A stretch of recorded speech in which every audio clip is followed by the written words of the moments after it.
Halo teman-teman, pada video ini kita akan membahas tentang struktur dan fungsi sistem pencernaan pada manusia.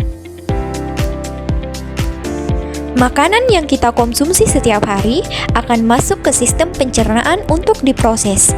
Sistem ini bekerja mengubah makanan menjadi zat yang dapat digunakan tubuh. Lalu, apa yang sebenarnya terjadi di dalamnya? Yuk kita bahas. Nah, sistem pencernaan itu terdiri dari dua bagian besar, yaitu organ pencernaan utama dan yang kedua organ pencernaan tambahan.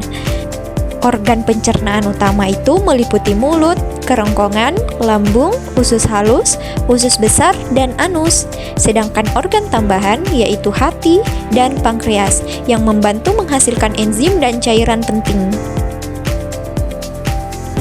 Baik, pencernaan pertama dimulai dari rongga mulut. Di sini terdapat dua proses, yaitu pencernaan mekanis dan kimiawi. Pencernaan mekanis terjadi saat gigi mengunyah makanan hingga halus, sedangkan lidah membantu mengatur letak makanan. Lalu, pencernaan kimiawi terjadi melalui kelenjar ludah yang menghasilkan enzim pitialin untuk memecah karbohidrat. Selanjutnya, makanan akan bergerak ke kerongkongan. Kerongkongan adalah saluran sempit berbentuk pipa yang menghubungkan mulut dengan lambung. Di dalam kerongkongan terjadi gerak peristaltik, yaitu gerakan meremas-remas yang mendorong makanan masuk ke lambung. Nah, lambung merupakan kantong besar yang elastis dan dapat menampung makanan. Di sini juga terdapat dua proses pencernaan. Secara mekanis, otot lambung berkontraksi untuk mengaduk makanan. Sedangkan kimiawi, makanan bercampur dengan getah lambung yang mengandung enzim dan asam.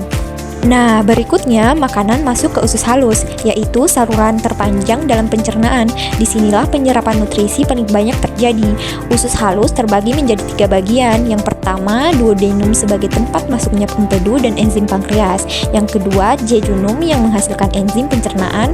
Dan yang ketiga, ileum yang memiliki jonjot usus untuk menyerap nutrisi. Sisa makanan yang tidak terserap akan masuk ke usus besar. Organ ini berfungsi menyerap air dan melakukan pembusukan sisa makanan dengan bantuan bakteri E. coli.